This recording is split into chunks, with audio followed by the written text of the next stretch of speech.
Hello everyone, welcome back to another episode of Wiser Biker.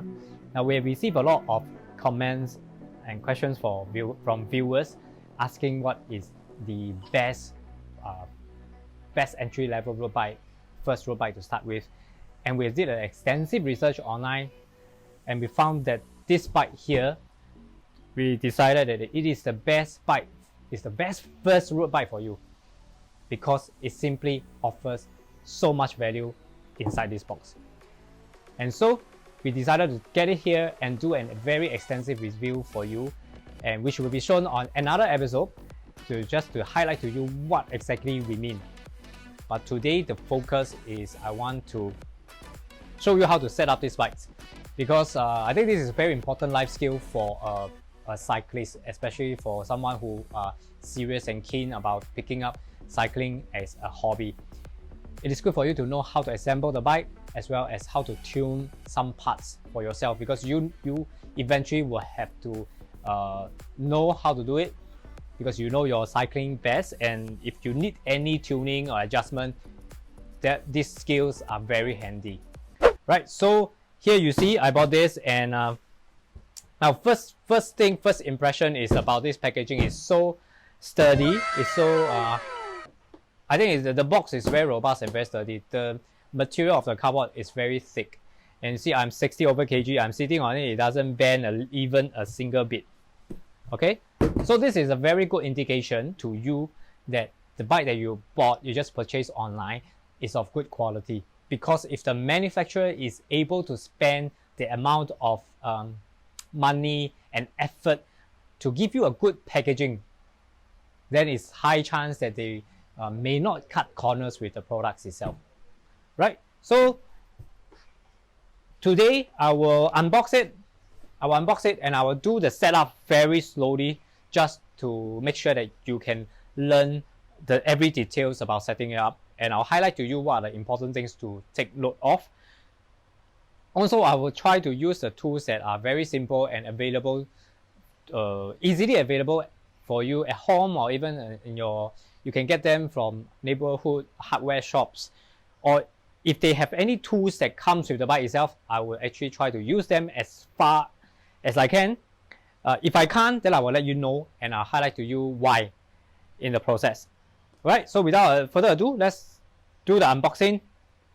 Take note of the details. First of all, we'll take out everything and lay it out so that we know what we have, and we will proceed from there. So after we remove this from the box, we are going to remove all, well, I recommend you to remove all your packagings, all the wrappings, all the cable ties, whatever that is. Remove all of them and lay it all out so that we know what parts do we have and what do we need to do. So all the important parts, all the frames are wrapped with foam or cardboard, just to protect from scratches, from possible scratches. Now this is a very good packaging.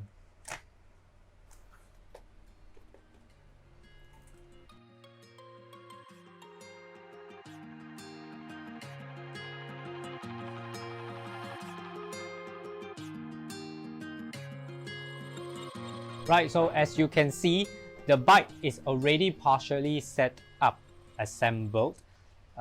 There are just a few parts that you need to put them together. Mainly the front wheel, this handlebar is loose, the pedal, as well as the seat, the saddle. So these are the few things that you have to set up, and for me, I will always want to list out the things that I want to do. So on a paper like this, I already listed down. First, I'll do the handlebar, then I'll do the front wheel, followed by the saddle and the pedal, and lastly, I will do the tuning. Now for tuning, it mainly comprises of the brakes as well as the shifters. So these are the two main parts that I want to tune so that the bike can stop properly as well as it can shift the gears properly. Right, so I will follow this procedure and we'll start one by one.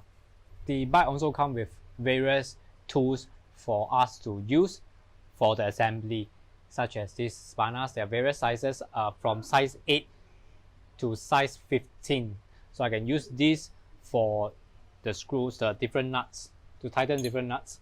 And also it comes with this multi-tool There's their own OEM house brand multi-tools with some Allen keys, Phillips head, even a star nut key, and this one even comes with a tire skewer.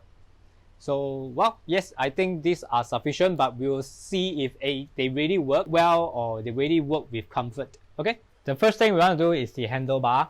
Why I want to do the handlebar first is because you see this handlebar is already have the brakes installed, so it will be dangling around if you don't settle this first. So for me, the priority is always I don't want this part to be loose when I'm working on the wheels or other parts. So that's why I will always fix this one up first so that they are all tight and secured onto the handle stem. Now first we loosen the screw, all this, we loosen this so that we can put the handlebar in. And if you see screws like this, okay, let me remove this first. I'm using the multi-tool that they offer. It comes with the bike. And just remove them.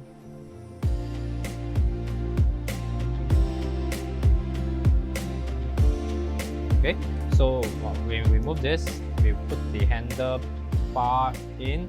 At this point of time, you don't have to worry about the position of the handlebar yet, because our aim is to actually secure this first, just so that it doesn't dangle around. Now sometimes for screws or nuts we put lubricant in, but for this in particular you don't need to. Now if you see screws that comes with all these blue color wrappings or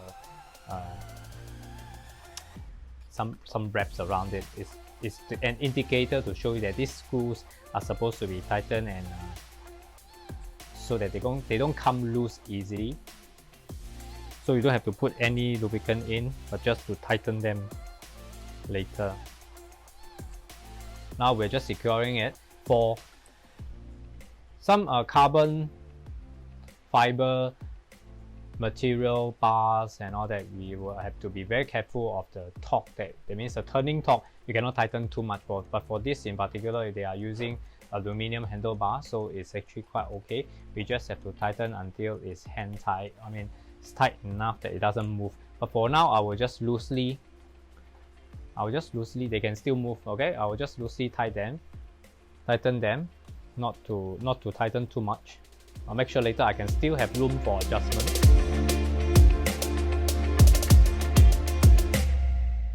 Right, even like this is actually fine, okay? You can still move, but it's fine. I'm already have it set up onto the handle stem. Next, we'll put in the front wheel.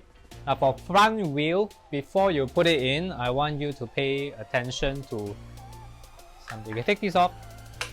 Okay, I want you to pay attention to the tire itself, because on the tire, they will indicate for you the direction of the tire, which means that in which direction is the tire supposed to roll forward. Now, like this here, we show there is the arrow. This arrow is pointing forward, so which means this wheel is supposed to face forward in this direction and not the opposite. Okay, so now we loosen this nut a little bit on both sides. Or for those of you who are unsure, take it out altogether. Take out the nut as well as the washer. Okay, take it out first. Then follow the direction and put it in. Remove this.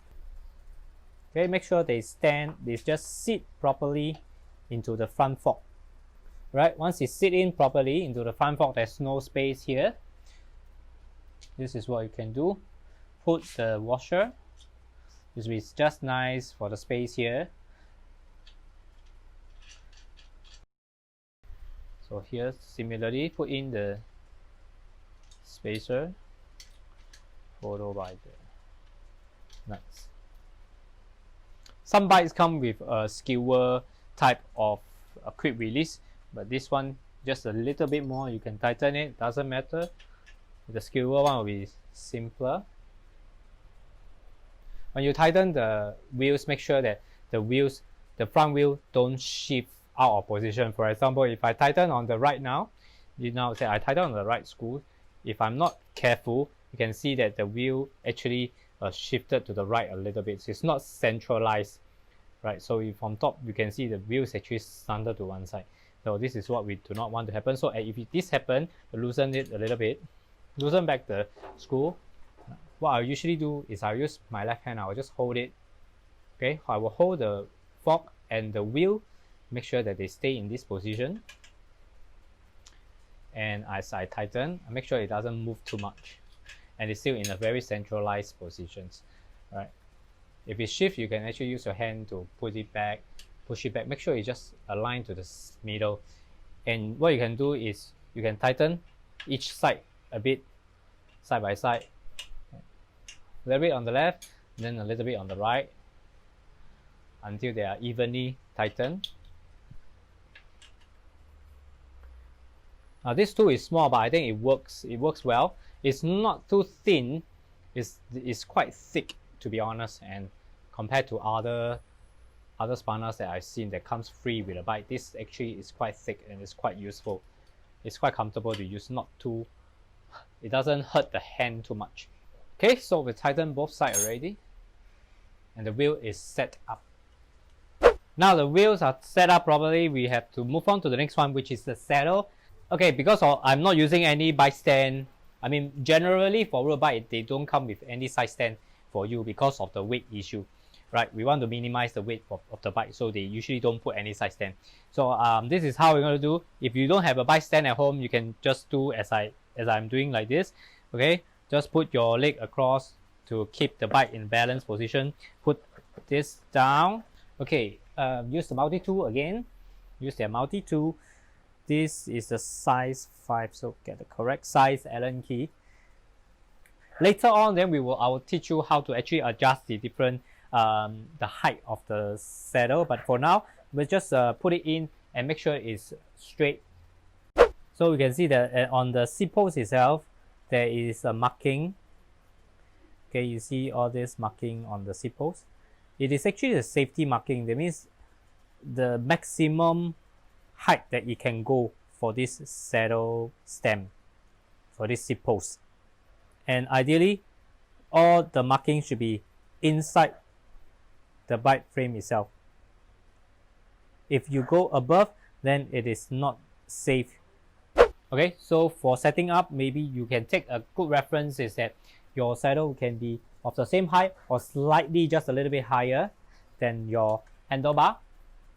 And later on, we will adjust and tune accordingly the height according to your comfort and your height, your own height, taking into consideration. Right, but for now, just set it up and make sure it's all installed and assembled. It doesn't come with a torque reference, which means you don't need to use to be very specific or use a torque wrench or anything. So when you're tightening it, just make sure that you don't over tighten. Usually it's not difficult to gauge. Okay, just tighten it until you can't turn. It doesn't turn or shake or shift or twist easily. Okay, it doesn't move freely. Just tighten it to the extent, but don't overdo it until the threads are all damaged. Right. Lastly is the pedals. Now for pedals, make sure that you get the direction right. There is left and right. So for this pedal, it comes with a sticker that tells you which one is the left and which is the right. When we talk about left and right, it's always taking into consideration that you're facing forward. Okay, when you're facing forward, this left means this pedal goes to the left side, and the R means this pedal goes on the right side of the bike. Okay, so sometimes they are on the boat itself, L and R, left and right. But if you don't find them here, then there is another way to see, is with this marking. Now you can see very clearly, this side has got all these grooves, the vertical grooves, while this is smooth. Right, so the one that with the groove is actually the left side. It's always for the left side, and the one that's smooth is for the right side. Right, so now we'll do the installation, but because at home most of you may not have a bike stand to mount it, and this one the bike doesn't have a side stand or double stand. So what we do is I will actually put it leaning against the wall. Okay, find yourself a wall and lean it against it so that we can install the pedal properly. Okay, so we'll start with the right side. And before you put the pedal in, make sure that you have some grease. That you can put some grease onto the thread itself so that it's good for you to mount it. You can screw it in easily, and also because it helps next time if you it helps it not to be jammed after prolonged uses. Because sometimes if you use it for too long and never change your pedal, it can actually jam inside, and you have problem removing it next time. Right. So now this is the right side of the pedal. Okay. Also, there's indication R. Put it in. For the right side, it is to tighten it is clockwise.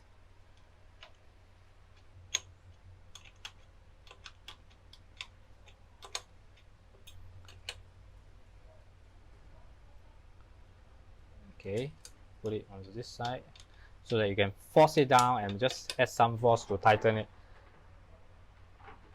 Okay, and do the same for the left side. So right, remember the same thing, add some grease, just a little bit grease.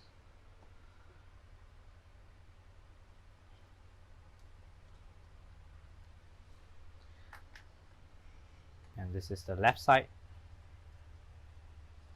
L. For the left side, it's anti-clockwise. To tighten it, it's actually anti-clockwise.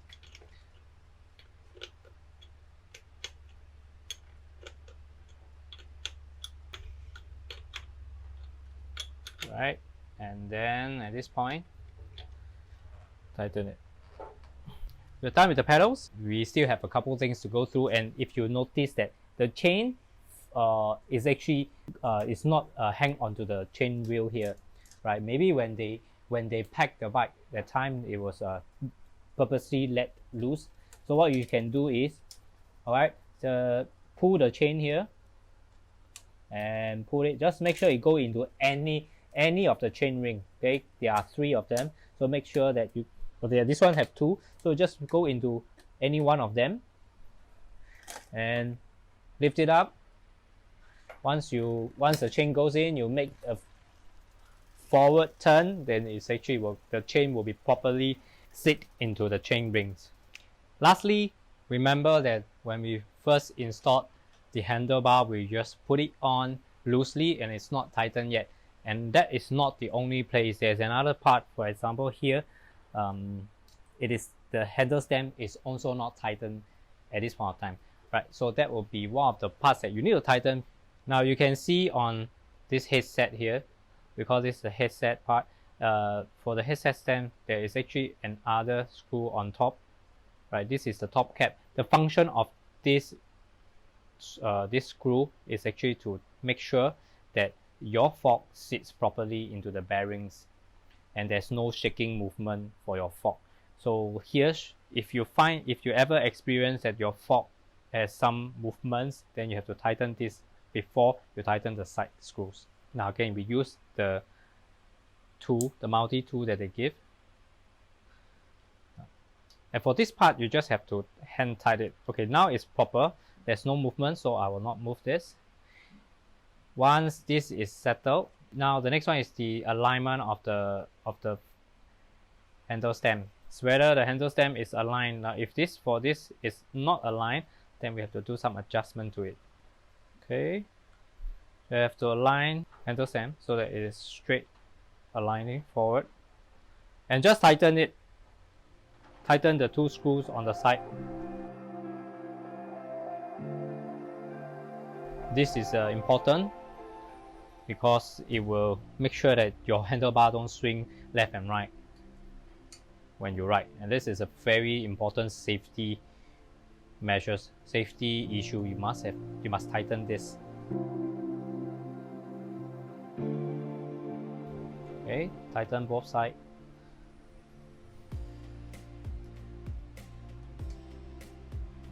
And then check again. Yes, doesn't move. Okay, so final part we'll do the handlebar. Now, so for the handlebar, how do you know the position? For this one in particular, you can see that on top there is a cross. There's a cross marking. So we just make sure that this cross is sitting right in the middle. It's just centralized in this hole. And that should be for your default. But after that, you can actually do your adjustment according to your fit and your preference. But for now, as a default setting, we'll just put it to the center and use this Allen key that's on the tool. It's a 4mm Allen key. Just tighten it. Tighten all the 4 screws.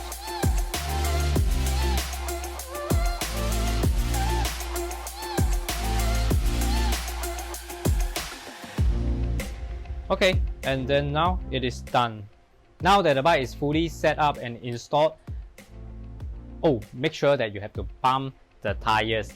Alright, and in my previous one of my previous videos, we have already shown you how to pump up the tire pressure, and the guide of the pressure that you need to pump it up to is always on the tire itself. So the tire, there will be an indication of the pressure. For this bike in particular, the tire pressure is 100 psi. Maximum is 100 psi. Well, there's this also a minimum pressure. This one comes with minimum and a maximum pressure gauge for you. So the minimum pressure is 80 psi and the maximum pressure is 100 psi. So like we suggest before, we will do 80 psi first. We will pump it up to 80 psi. Alright, so I'll pump it up for you just to have a look. Okay. So I set it to 80 psi and I'll pump it to the minimum psi first.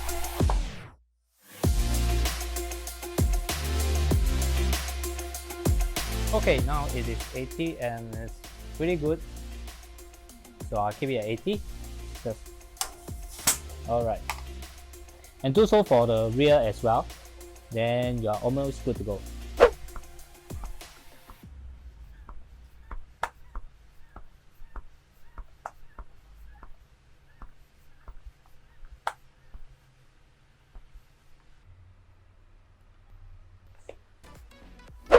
Okay, so that was the assembly. It was very simple and straightforward till now. Basically, we were able to do all the installation with the tools that were provided by the manufacturer in the box itself. Right, so we'll do the tuning of the brakes as well as the shifters in our next video. Stay tuned.